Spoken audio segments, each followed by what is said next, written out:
जिनके चरित्र ने, जिनकी निष्ठा ने, जिनकी देशभक्ति ने पूरे हिंदुस्तान को प्रभावित किया है, ऐसे महापुरुष कभी कभी इस धरती पर जन्म लिया करते हैं।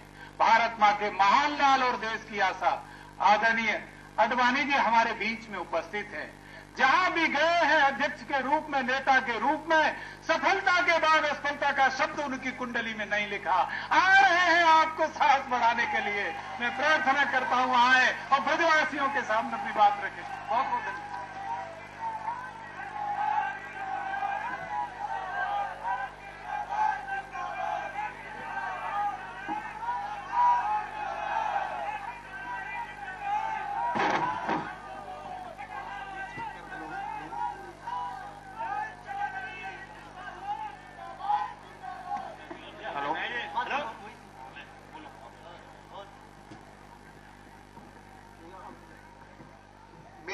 शब्द नहीं है चौधरी अजीत सिंह जी के धन्यवाद करने के लिए। चुनाव की घोषणा होने के बाद मैं पहली सभा को संबोधित कर रहा हूं और वह भी इस मथुरा की पुण्य भूमि में, और वह भी इस नए गठबंधन के गठन के अवसर पर। इसी कारण मैंने कहा कि चौधरी अजीत सिंह जी को धन्यवाद देने के लिए मेरे पास शब्द पर्याप्त नहीं।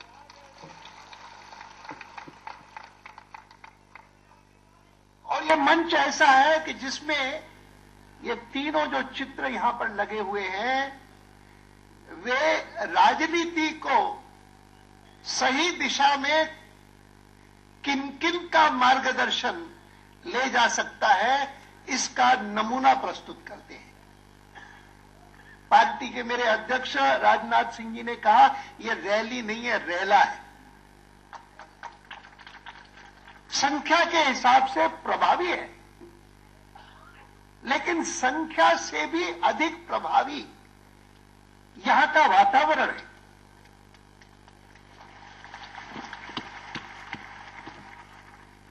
यहां का उत्साह है, यहां की दिख रही संकल्प शक्ति है, जिनको देख करके लगता है कि हम इन तीनों श्रेष्ठ पुरुषों से हम प्रेरणा लेकर के देश को सही दिशा में ले जाने के लिए संकल्पशील हैं।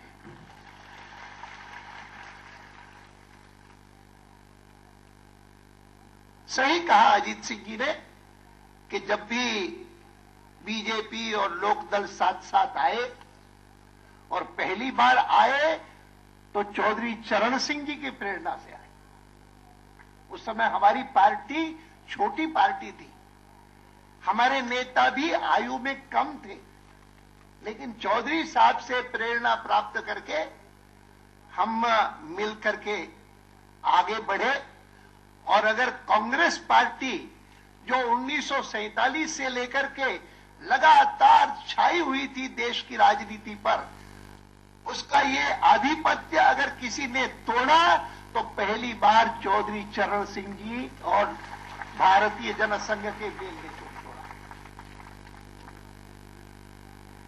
जितने लोग चौधरी साहब के संपर्क में आए और मुझे सौभाग्य प्राप्त हुआ उनके साथ सरकार में काम करने का, उनके साथ साथ मिलकर के कांग्रेस के मुकाबले में एक गठबंधन को मजबूत करने का, दो चीजें चौधरी साहब के व्यक्तित्व से हमेशा स्वीकार करके लेकर के जाते थे। कोई अंगुली नहीं उठा सकता था उन पर, उनकी प्रामाणिकता पर, उनकी ईमानदारी पर, जिसको कहे ना कि ऑनेस्टी पर्सोनिफाइड, ईमानदारी का साक्षात रूप थे। और जो उनको बात पसंद नहीं आती थी साफ कह देते थे, ये मुझे पसंद नहीं। मौके बहुत देखे मैंने, कई अवसर देखे। पहली बात ईमानदारी, और दूसरी बात हिंदुस्तान की प्रगति अगर करनी है, हिंदुस्तान को अगर दुनिया के देशों में ऊंचा स्थान दिलाना है तो चिंता करनी होगी किसान की, खेती की। ये दो पहलू ऐसे हैं कि जिन दो पहलुओं को जो भी राजनीति में है वो अगर याद करें और अपने जीवन में उतारने की ईमानदारी से कोशिश करें तो वास्तव में वे देश की सेवा करेंगे। चौधरी साहब से हमने ये सीखा। मैं कई बार कहा करता हूं, मैंने अपनी पिछले दिनों में एक पुस्तक लिखी अपने जीवन के बारे में, उसमें भी मैंने लिखा कि किसी के साथ लगातार काम करने से अगर किसी का मेरे ऊपर सबसे अधिक प्रभाव हुआ, सबसे गहरी छाप हुई, तो इसी क्षेत्र में जन्मे मथुरा के निवासी पंडित दीनदयाल जी उपाध्याय की। और कभी भूल नहीं सकता हूं, उन्होंने भारतीय जनसंघ के सब कार्यकर्ताओं को समझाया, कहा कि देश की उन्नति करने के, देश की प्रगति करने के, देश का विकास करने के कई मार्ग हो सकते हैं, लेकिन एक मंत्र कभी भूलना मत कि अगर देश को ऊंचा करना है, भारत को सुखी करना है, देश को समृद्ध बनाना है, तो यह मंत्र भूलना मत, जिसके दो तत्व हैं, हर हाथ को काम, हर खेत को पानी।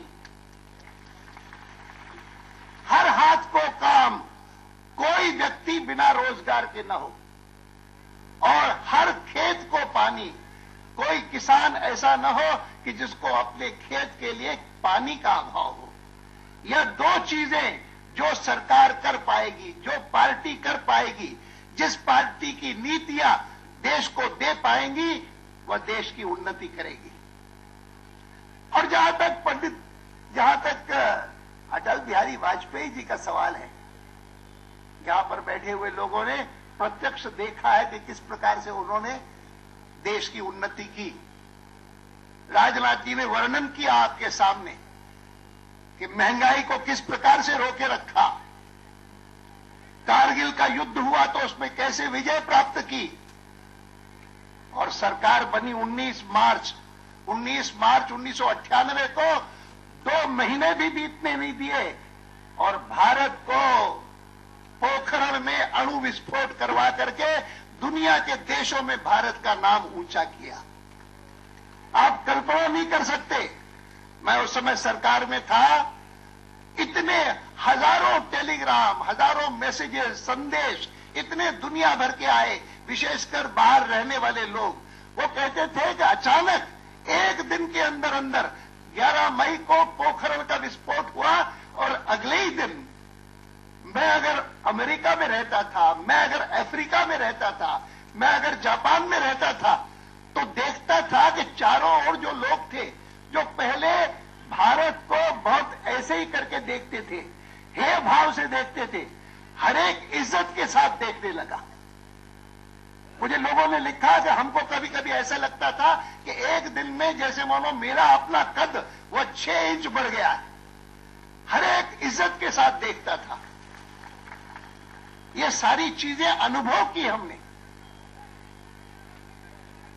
और इसीलिए वाजपेयी जी हो, दीनदयाल जी हो, चौधरी चरण सिंह जी हो, ऐसे लोगों की प्रेरणा से ये जो सभा हो रही है इस प्रकार की, वह भारत को तो बदलेगी ही, लेकिन कोई ऐसा वक्ता नहीं था कि जिसने इस बात को कहने से चूका हो कि हिंदुस्तान बहुत बड़ा देश है और हिंदुस्तान की महानता उस धीरे धीरे करके दुनिया भी मानने लगी है।